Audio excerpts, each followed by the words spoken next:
Hai, Assalamualaikum. Saya di sini akan menjelaskan cara memahami ragam aplikasi komunikasi data. Sebelum itu, kita harus tahu apa itu komunikasi data. Kita harus tahu definisi komunikasi data ya.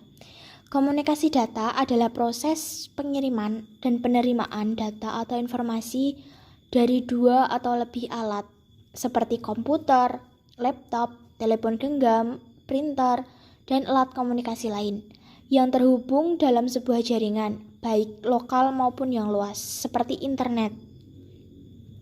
Yang kedua, ada karakteristik aplikasi komunikasi data. 1. Pengiriman. Sistem harus mengirimkan data ke tujuan yang sesuai. Kedua, akurasi. Sistem harus memberikan data yang akurat. Ketiga, ketepatan waktu. Sistem harus mengirimkan data pada waktu yang tepat. Keempat, jitter. Jitter mengacu pada variasi waktu kedatangan paket. Yang ketiga, ada ragam aplikasi komunikasi data. Meliputi komunikasi audio, komunikasi video, komunikasi audio dan video, dan yang terakhir komunikasi data. Komunikasi audio adalah bentuk komunikasi yang dilakukan dan terjadi melalui media audio. Komunikasi video adalah proses penyampaian atau penerimaan informasi antara dua atau lebih alat komunikasi dalam bentuk visual. Dan yang ketiga, ada komunikasi audio dan video. Komunikasi audio-video adalah proses penyampaian atau penerimaan informasi antara dua atau lebih alat komunikasi dalam bentuk suara dan gambar. Yang keempat, komunikasi data. Komunikasi data adalah proses pengiriman dan penerimaan data atau informasi dari dua atau lebih alat yang terhubung dalam sebuah jaringan. Ada juga metode komunikasi. Yang pertama, simplex, yaitu komunikasi satu arah. Yang kedua, half duplex, yaitu komunikasi dua arah. Yang ketiga, ada full duplex, yaitu komunikasi dua arah dalam satu waktu. Yang kedua, ada klasifikasi komunikasi data berdasarkan informasi yang dikirim dan diterima.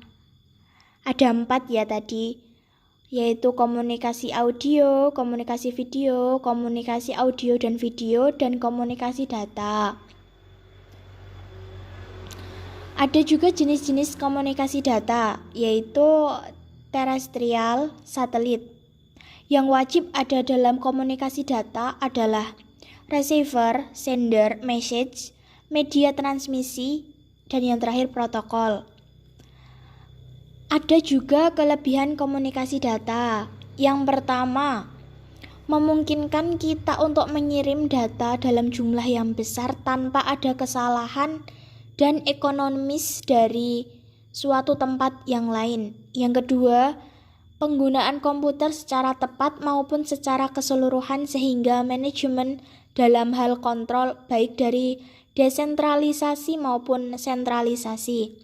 Yang ketiga, mempermudah kemungkinan pengelolaan dan pengaturan data yang ada dalam berbagai macam sistem komputer. Yang keempat, mendapatkan data langsung dari sumbernya. Yang kelima, mengurangi waktu untuk pengolahan data. Ada juga kekurangan komunikasi data. Yang pertama, pengaturan panggilan memerlukan beberapa detik. Yang kedua, kecepatan data terbatas tergantung pada besar data yang dikirimkan. Ketiga, keterbatasan bandwidth dapat diatasi dengan penambahan bandwidth. Yang keempat, tidak cocok untuk trafik besar. Jika pengiriman data dilakukan ada trafik yang sedang, maka akan dibutuhkan waktu yang lebih lama. Yang kelima, adanya delay propagasi untuk akses via satelit, membangun infrastruktur terestrial jika memungkinkan. Yang keenam, ada drawback merupakan beban dari sistem, yaitu presentasi, waktu yang diberikan untuk pengiriman data dan melalui media transmisi tertentu. Yang ketujuh, yang terakhir, ada faktor manusia atau brainware, merupakan perancang, pencipta sekaligus pengguna sistem. Faktor manusia merupakan faktor yang sangat dominan dan menentukan lancar atau tidaknya sistem. Demikian yang dapat saya sampaikan. Sekian dan terima kasih. Jangan lupa di-subscribe ya. Wassalamualaikum warahmatullahi wabarakatuh.